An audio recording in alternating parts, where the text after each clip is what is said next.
So I just recently picked up the Osmo Pocket 3. This camera single-handedly, bro, has leveled up my production game, leveled up my filming game. Like literally, bro. Like I'm gonna put clips on the screen of just different things I filmed using this Osmo Pocket 3. You know, when I bought it on a whim. I wanted to just change my life. I wanted to start working out, just, and I knew that if I just do it through my own motivation, my own ideals, and not document it, that I just know I'm gonna stop again. Like consistency's always been my problem. That's why I bought this. I bought this so I can map out the journey, map out what I'm doing, the steps that I'm taking, my progress. If there's days where I find it hard, mapping it out is what I was here for. So when I bought this, I wasn't expecting to fall in love with the camera like I did, but I really did. This camera is absolutely goated. You're gonna see what type of things I've been filming, and it's been an amazing journey. I've had this for about 3 days now, and I love it. Like I absolutely love this camera. Like it's so good. And obviously you guys should know by now that this video is not sponsored by DJI. This is my honest review. Like this camera has changed my life. Like when I bought it, I was in a time where I was in a bit of a low state of mind. I wasn't working out. I wasn't, just feeling satisfied in life. And when I just started my workout journey again, I was trying to vlog it through my iPhone 16 Pro, and it was good. It was a good experience, but my storage just wasn't holding up. So when I saw the DJI Osmo Pocket 3 at the D Savage concert, I was like, bro, I have to buy this. This camera is everything that I need when it comes to tracking my progress, documenting my process. So I bought it. So this video here is to kind of go into my experiences with the Osmo Pocket 3, my experiences with it. We'll cover things like, the ND filters, D-Log versus normal mode, and then also things that I've noticed that I don't really like about the camera, but we're all here for it. Please like, subscribe if you haven't already, and let's get into it. So I think the best way to start this off is to kind of talk about the differences between filming it in D-Log versus filming it in normal and even HLG.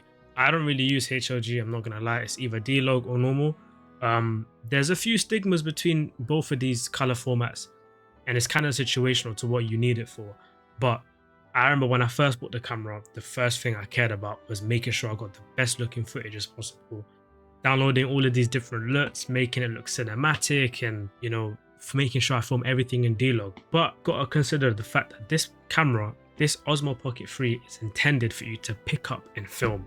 It's a case where obviously if you want more cinematic, more in-depth looking movie style, for example, or just cinematic looking content, then of course you can film in D-Log, you can film it and then edit it, color grade it, etc. But the main purpose of this camera, from what I understand, is that it's meant to just be a plug and play. Like you just pick it up, you film, put it back in your pocket. I'm gonna show some footage after this of what it's like recording in the same. I'm gonna sit in the same way, what it's like recording in D-Log, and then I'll show you the differences between when you have D-Log on, so where the colors are all washed out, versus when you have D-Log on but you've post filming, you've added some LUTs and some color grading to it, and I'm gonna show you how it looks. This is the camera on D-Log. Obviously you can see it's very flushed out, very bare bones, very gray.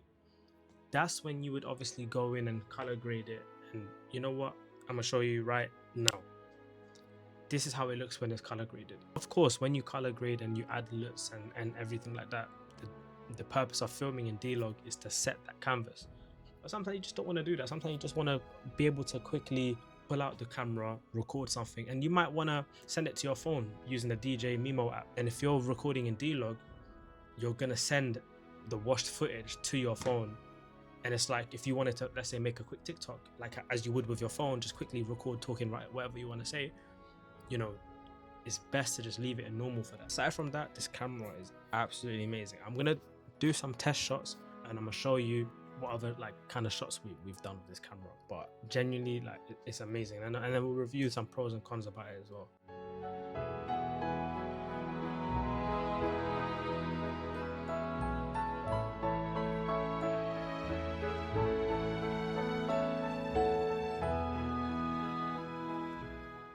So next, what I wanted to talk about is the gimbal. So currently I'm recording this off of the Osmo Pocket 3 itself. I'm using the microphone that it comes with, not even using the one that comes with the creator pack. So yeah, the gimbal, so what I like about it is that it allows for stable footage. It allows for your footage to kind of remain center even if your hand wobbles. even if your hand wobbles a little bit, it allows for your hand to stay stable. And the best thing I love about this camera, this is why I jumped in the car, is the face tracking feature.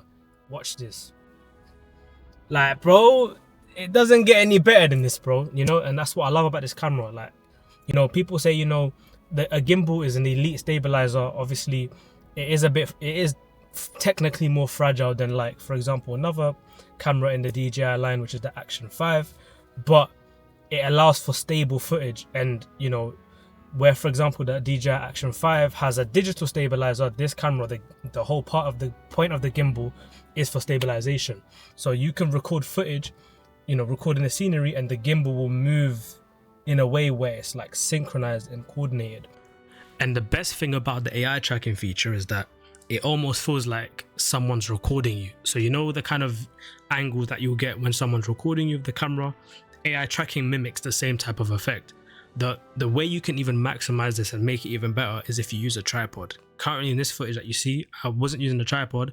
I have a small one, but if you actually get like a proper tall tripod, you can get some really good shots. It will almost be like a cameraman filming you. Do you know what I mean? And to be fair, I do have some footage, and I'll try to pop it into the screen now, where you'll see me and my personal trainer. We were training, and I had the tripod like at the pretty much, you know, head height, and it recorded. You know, it felt like someone was recording us, like we had our own cameraman on set or on the scene. So that's the one thing about the gimbal that's really, really good, is the AI tracking feature that it comes with, and then obviously the stabilization. It does have some drawbacks. For example, you kind of have to be a bit careful with it. You know, it's strong. The camera overall is strong. It's pretty durable, but you just have to be mindful that the gimbal, it rotates, it moves, so you just have to be careful. And then especially when using ND filters, which we'll get into later, it's very possible that when you're taking out the camera from a bag or whatever, that ND filter might slip. And it's happened. I lost my wide angle lens. I haven't had it for more than a day, and I've lost it already. So luckily I don't use it no more. I've got an ND filter, but the point still stands. Cool, so let's talk about ND filters. First of all, I just want to show you an example of when you kind of pull it out of the box, what type of footages you get. The only issue with the camera is that it's very exposed to light. So, you know, where you can obviously tweak the shutter speeds and the exposure correction, all of that type of stuff. Or even sometimes you'll see, like, even when you're around loads of bright lights, like the bright lights are very piercing, and it's like it kind of I don't know how to explain it, but it kind of just convolutes the whole frame of what you're shooting. And when I first had the camera, obviously I didn't know about ND filters at the time, so I'll show some examples. Some of my footage had that, where I was with my friends, was at the cinema, and just all the lights kind of blinded, it was almost blinding. But what the ND filter does is obviously it's kind of like sunglasses. It kind of hides the sunlight, hides the light. It kind of limits the amount of light that gets put through the camera, if that makes sense. And obviously with the ND filter that I have is one it's by a brand called Newer, and with that there's like multiple adjustments and different levels of how much light you want to block out for the exposure. So yeah, very, very useful. I feel like I'm still kind of new to the ND filter concept, so I haven't explored many different ones, but from the one that I've used, it's worked really well for me. And I definitely recommend, if you find that your footage is very light heavy, like it's just so bright, even the white balance it's just not making a bit of sense, I highly recommend investing in an ND filter.